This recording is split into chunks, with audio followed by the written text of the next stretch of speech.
Ya pemirsa, kita lanjutkan. Ini adalah segmen terakhir dalam pembahasan kita pada malam hari ini. Saya ke Pak Indria Samego dulu. Ya. Kalau kita kemudian terus menerus berbicara soal masalah ini, akan kembali ke kalau kata Pak John penelpon tadi dari Jayapura. Ini adalah masalah ego. Tetapi kalau Anda sebagai orang yang tahu benar bagaimana perjalanan sejarah Partai Golkar, apa kira-kira yang bisa kemudian membuat dua kubu ini bisa berjalan setidaknya untuk menghadapi pilkada serentak, Pak Indria? Pertama, memang pilkada serentak itu esok hari, jangka pendek.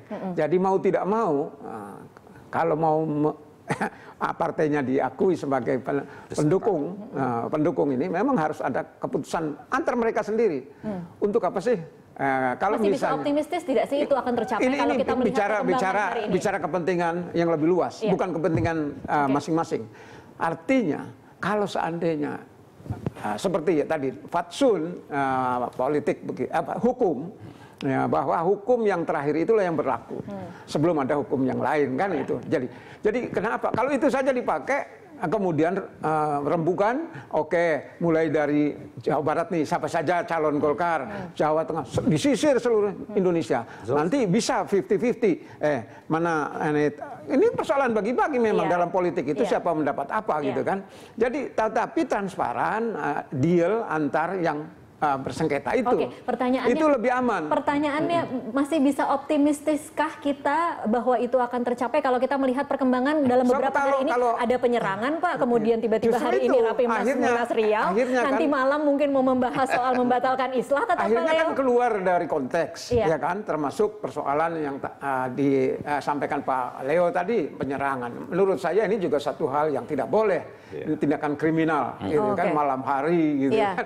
Nah, tetapi menurut saya, sekali lagi, karena Partai Golkar ini adalah partai yang paling tua di antara partai yang lain, mereka harus bisa menjadi contoh bagi partai-partai yang, sehingga okelah, turunkan itu, kemudian masih optimis berarti ya, apa Pak? Masalahnya? Masih bisa optimis. Masih optimis. Ya, masih optimis. 26, sampai 28 Juli ya. Sebulan lagi ya. Masih bisa. Jadi masih optimis.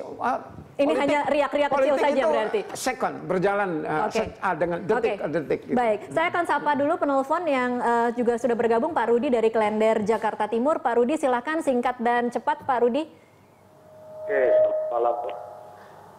Nah, jadi kalau usulan saya ini dua kubu ini copotlah ego, dia punya ego itu dua-duanya itu dihilangin dulu deh, ya kan? Soalnya model kayak Pak Leo juga kan harus ada juga bentukannya, kubunya Pak Leo, kubu Munas Ancol ini kan kubu yang dibentuk sama Menkumham, Yasona Lauli, ya, yang itu sudah ditahu semua. Kita malu, kita ini simpatisan Golkar jadi malu, buat kayak begini kita malu. Jadi telanjangin kayak begini kita nih malu. Berantem kayak anak kecil, anak TK aja ini, ya kan? Oke, baik, terima kasih. Nanti ini aja deh, islah aja deh. Nanti pilih lagi ketua yang baru deh. Itu aja deh. Oke, baik, terima kasih Pak Rudi. Pak Leo mungkin tanggapannya. Saya sepakat dengan Pak Rudi, dan itulah yang diputuskan oleh amanat Mahkamah Partai. Maka tidak 5 tahun masa jabatannya Pak Agung. Maka dikatakan harus melaksanakan konsolidasi sampai akhirnya selambat-lambatnya Oktober 2016 diadakan musyawarah nasional. Sabarlah kawan-kawan, biar kita munas lagi 2016. Bila perlu Oktober 2015 kita buat munas. Ya, karena selambat-lambatnya. Tapi jangan dikatakan, jangan membuat agenda-agenda konsolidasi. Loh, itu perintah Mahkamah Partai. Saya udah katakan, mari kita strict to the point. Kita orang politik, maka kita pakai undang-undang partai politik. Jangan undang-undang di luar partai politik. Pak Leo, ini waktunya sangat singkat, tetapi saya ingin dapat gambaran Anda harapannya apa sih dari kubu Agung Laksono untuk kemudian menjalankan poin-poin yang sebenarnya sudah disepakati 30 Mei, tetapi Anda mungkin akan berpikir nanti malam harapannya adalah karena pertarungan ini hanya di tingkat elit, di bawah itu tidak ada. Maka ya kita melihat dengan rasionalitas. Siapa yang punya SK sekarang, maka kita hargai. Ya datanglah yang tidak punya SK. Tapi ini calon saya, Bu. Mari kita duduk bersama. Tapi jangan pula udah tidak punya SK dia pula yang ngatur-ngatur awak. Masih realistis saja. Masih bisa optimis tidak kedua kubu ini akan duduk bersama membahas calon? Sangat optimis kalau ada Nawai mengakui dulu bahwa yang punya SK itu dia. Mobil saya tidak punya BPKB. Itu mobil akan berat, dia Pak yang Leo. punya BPKB. Maka saya yang numpang ke dia. Bukan yang punya BPKB tidak masuk ke mobil yang bodong.